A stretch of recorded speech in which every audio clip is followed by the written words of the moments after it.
Hello guys, welcome back to another cold episode.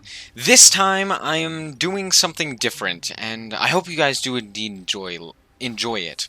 Anyway, today I wanted to talk about the difference between single player and multiplayer games, the pros and cons to both, and why we see so many people asking for more single player games versus more multiplayer games.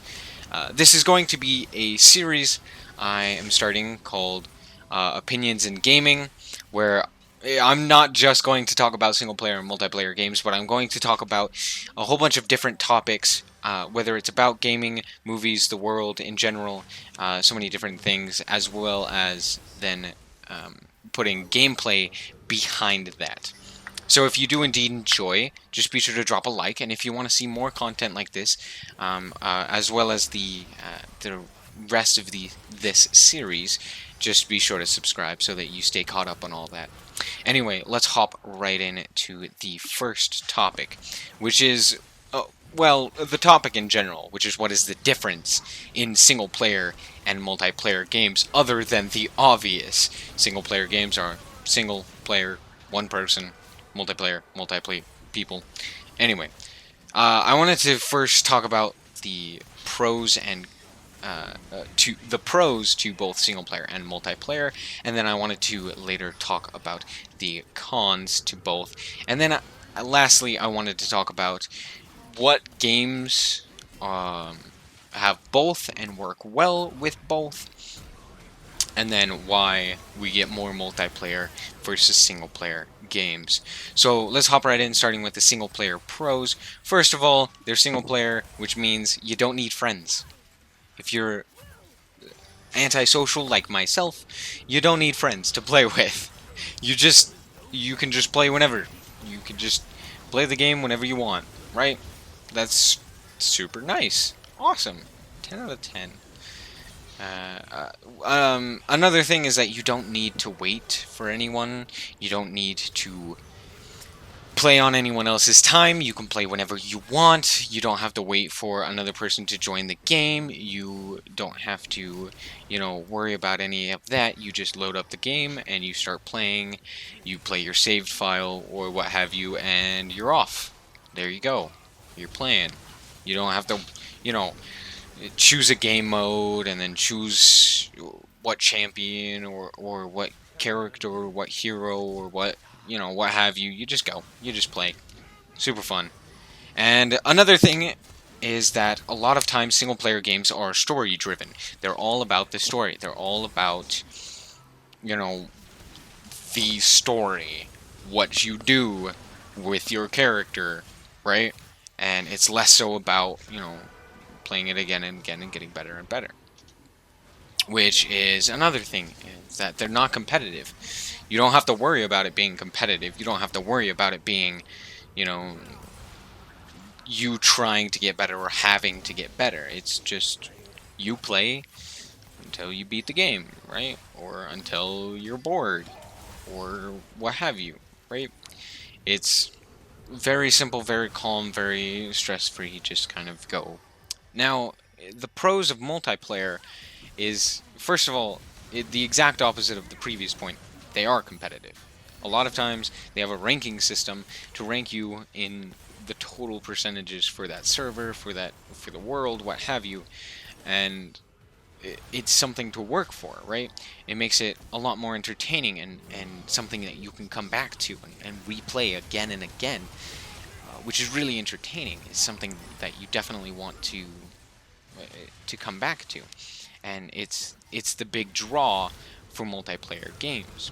Another big thing is obviously you can play with friends. If you have friends who want to play this game as well, go ahead, play with them. That's super fun. It's so much better to play with friends. I don't have a lot of friends who like to play video games, but whenever I do happen to play video games with friends, it's so much better than playing by myself. It's like 10 times better. So that's definitely a big draw to multiplayer games.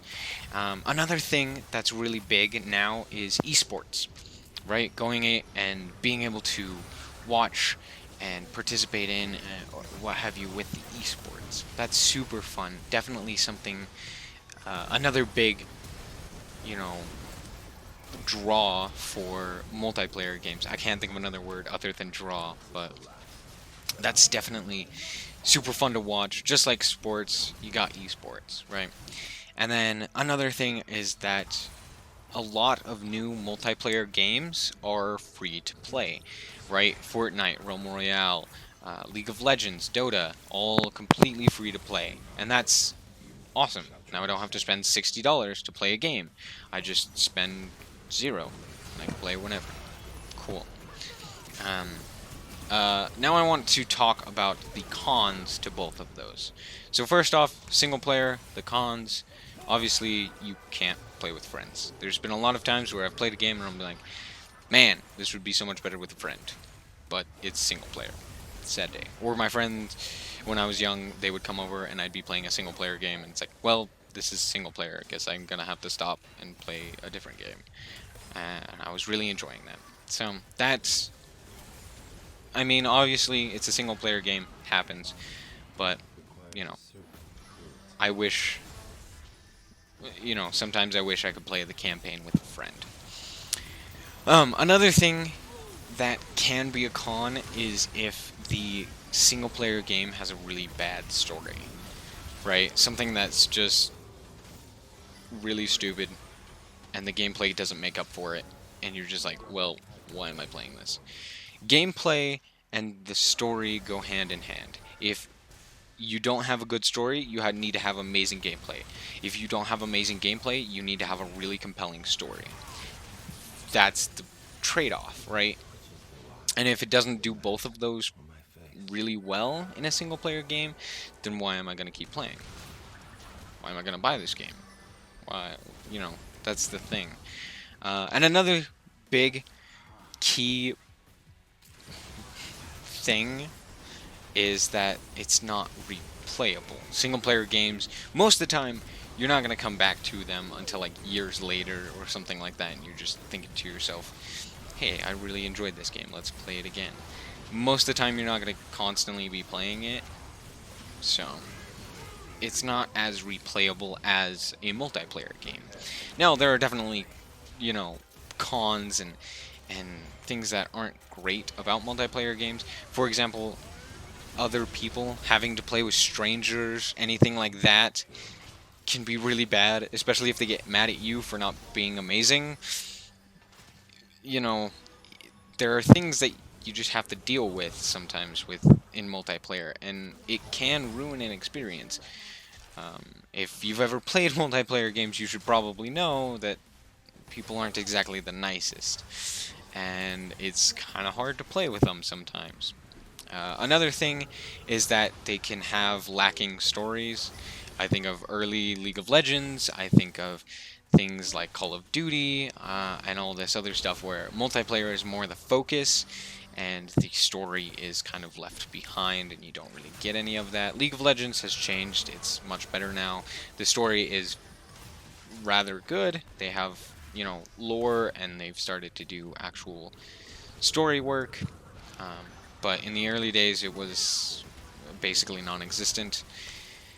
And the last thing with multiplayer that's not great is that it can be laggy. You can, miss a skill shot in a MOBA, or you can, miss a headshot in a first-person shooter. That's, missing all these things, or just playing slow can be really detrimental, and really break an experience, because you're not able to play your best because of the hardware that you're using, or because of your internet connection, or what have you, right? So those are the cons to both single player and multiplayer. And now I want to talk about games that have both, that are, both single player and multiplayer, and have those features.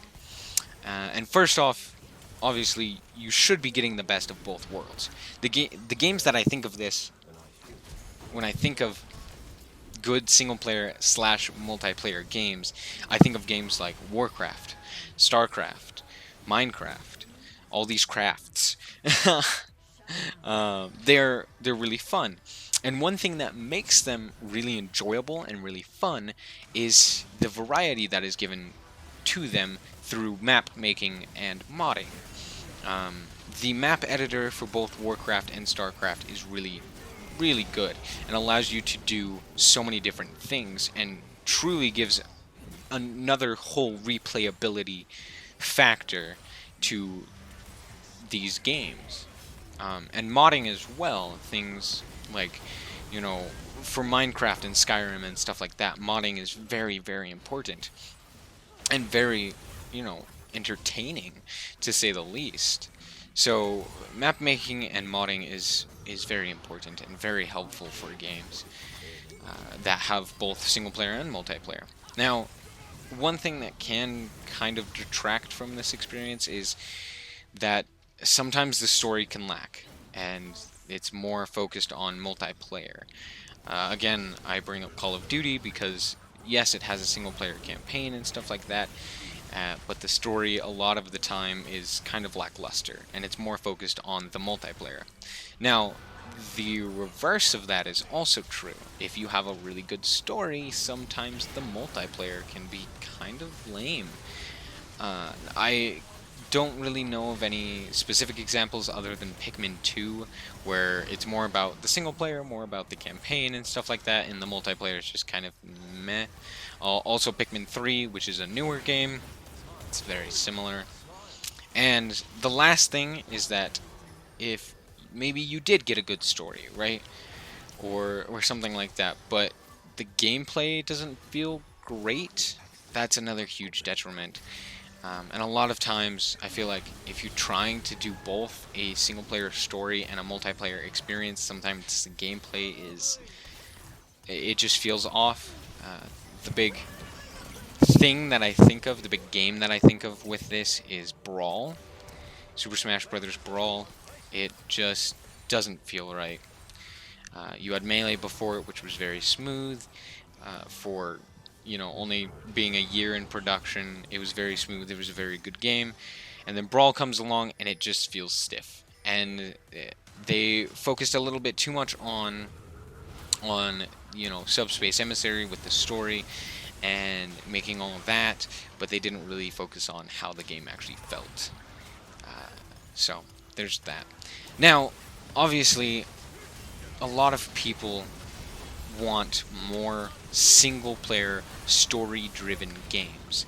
The two of the biggest games in recent history have been God of War and Spider-Man, both of which were single-player, story-driven, gameplay-driven games. And they were huge. Everyone loved them. But as a company, it's a lot more difficult than that. You don't want to make a game, a one-off game that's not great, right? That's just mediocre, and then you don't get your money back on it, and it's kind of a hard investment to make a single-player game versus making a multiplayer game. With multiplayer games, you can play this game over and over and over again, and you can make it free to play, and you can sell things in a shop to get your money back that way, and all this different stuff. But with single player, it's a one and done kind of thing, right? You see a big boom in profit, and then you're done. And it's hard as a company to say, yeah, let's do that. We're gonna make our money back, because if it flops, there's nothing you can do. With multiplayer games, you at least have a chance, right? So that's my stance and what I think personally about this subject, about why so many people want single player games and why multiplayer games are so dominant right now, and why they keep coming out with more multiplayer games versus single player games. And I mean, also the internet, the expansion of the internet has really helped push that forward, push multiplayer into the spotlight, and kind of taken single player to the back seat. And I would really love to see more single player games personally. I really enjoy them. As I said, I don't have a lot of friends to play multiplayer games with, but anyway. That's all I've got for you guys today. If you did indeed enjoy, as I said, a like is very much appreciated. But thank you guys so much for watching, and remember to always stay frosty. Bye-bye.